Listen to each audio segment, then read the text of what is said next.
नमस्कार, city post में आपका स्वागत है। मैं हूं आपके साथ मुकेश कुमार सिंह।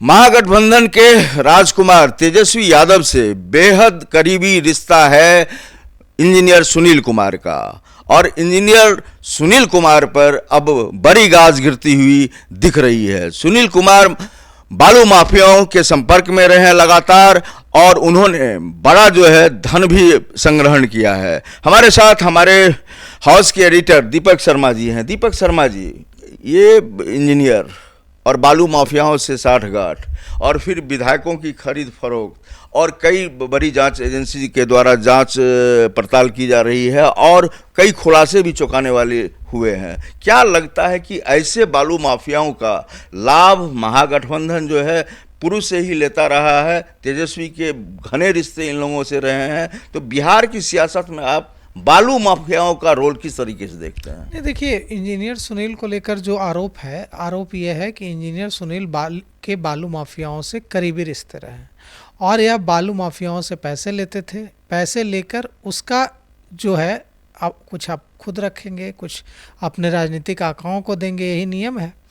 लेकिन अब इसमें एक बड़ा मोड़ ये है कि इसी साल के फरवरी महीने में जनता दल यूनाइटेड के एक विधायक ने एफआईआर दर्ज कराई है। उस एफआईआर में कहा गया है कि कई विधायकों को ऑफ़र किया गया, उन्हें भी ऑफ़र किया गया कि आप महागठबंधन पिछले साल जब नीतीश कुमार ने भारतीय जनता पार्टी के साथ आने का फैसला लिया था इंडिया गठबंधन छोड़कर, तो कि आप महागठबंधन के पक्ष में वोट करें, और इसे लेकर तब भी बवाल मचा था। लेकिन अब तो चुनाव में, जैसे कि हमारे पास सूचना है कि अक्टूबर के प्रथम सप्ताह में बिहार में चुनाव कराया जा सकता है। मतलब जुलाई, अगस्त, सितंबर 3 महीने का समय बचा है। अब 3 महीने पहले बुलाया गया है इंजीनियर सुनील को ईओयू के दफ्तर, और उनसे पूछताछ की गई है, और पूछताछ में जो खुलासे किए हैं इंजीनियर सुनील ने, उससे तेजस्वी की मुश्किलें बढ़ जाएंगी। क्योंकि वो चीज़ें जो जानकारी दी है इंजीनियर सुनील ने, वो कहीं ना कहीं तेजस्वी को डैमेज करेगा। क्योंकि इंजीनियर सुनील ने यह कबूल किया है कि उनके तेजस्वी यादव से बेहद रिश्ते हैं मजबूत। इंजीनियर सुनील ने यह भी कबूल किया है कि उनके बेहद मजबूत रिश्ते हैं बालू माफियाओं से। इंजीनियर सुनील ने पूछताछ में, जो हमारे सूत्र बता रहे हैं ईओयू से जुड़े, कि यह भी कबूल किया है कि बालू माफियाओं से मिले पैसे का इस्तेमाल विधायकों की खरीद फरोख्त करने के लिए किया गया। एनडीए के कई विधायकों को एडवांस में पैसे दे दिए गए।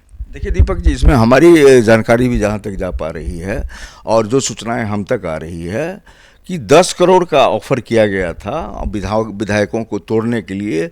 इधर से विधायक ले जाएंगे हम महागठबंधन की तरफ, तो तेजस्वी यादव मुख्यमंत्री बनेंगे। करीबी हैं, यह भी खुलासा हो गया। 10 करोड़ की राशि का पेशकश भी किया था उन्होंने, कुछ राशि का भुगतान भी किया गया था। तो निस्संदेह यह अब हम समझ सकते हैं कि इनकी भूमिका पूरी तरह से सरकार के पीछे का जो कवच होता है, सरकार बनाना गिराना, ये सक्रिय थे बहुत लंबे समय से।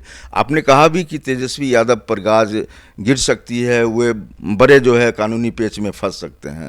तो लबोलब आपको छोड़े हम लोग, और ये देखें, सबसे बड़ी बात ये नहीं है कि कानूनी पचड़े में फंस सकते हैं। सबसे बड़ा बात है कि आप जनता के बीच जा रहे हैं यह कहकर कि हम कानून का राज लाएंगे।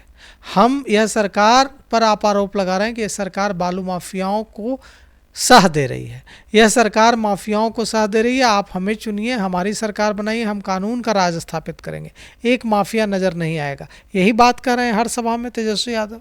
और दूसरी तरफ जो सबसे बड़ा माफिया है, जिसका नाम चल रहा है, ऐसा नहीं कि सिर्फ अखबारों में चल रहा है, मीडिया में चल रहा है, जिस पुलिस की फाइलों में चल रहा है, और जो यह कबूल कर रहा है ईओयू की पूछताछ में कि हाँ, मैं सरकारी इंजीनियर हूँ, लेकिन मेरे संबंध बालू माफियाओं से बहुत मजबूत हैं। इतने मजबूत हैं माफियाओं से कि मेरे कहने पर वो लोग सरकार गिराने इतना पैसा दे देते हैं। आप सोचिए कि इससे राष्ट्रीय जनता दल और तेजस्वी की बात पर कौन यकीन करेगा, जब एक बालू माफियाओं से संबंध रखने वाला इस तरह का एक इंजीनियर यह स्वीकार करता है कि तेजस्वी यादव को मुख्यमंत्री बनाने के लिए उसने बालू माफियाओं से पैसे लेकर, बालू माफियाओं से उगाही कर विधायकों को खरीदने की कोशिश की ताकि तेजस्वी यादव को मुख्यमंत्री बनाया जा सके।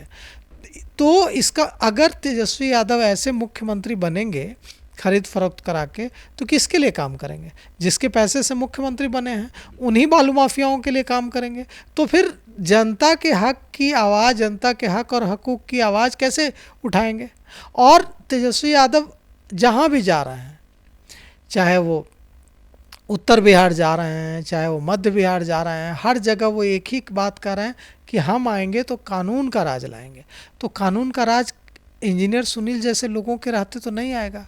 अगर इंजीनियर सुनील यह कह रहा है कि मेरे तेजस्वी यादव से करीबी संबंध हैं और मेरे बालू माफियाओं से करीबी संबंध हैं, मैंने बालू माफियाओं से पैसे लिए और बालू माफियाओं से पैसे लेकर मैंने उन पैसों को से विधायकों को खरीदने की कोशिश की ताकि तेजस्वी यादव मुख्यमंत्री बने, तो क्या यह सब इंजीनियर सुनील ने बिना तेजस्वी यादव के इशारे के किया, बिना तेजस्वी यादव के कहने के किया? नहीं, ऐसा तो नहीं हो सकता है। मुझे तो कोई नहीं आ रहा है कहने की चलिए आप मुख्यमंत्री बन जाइए।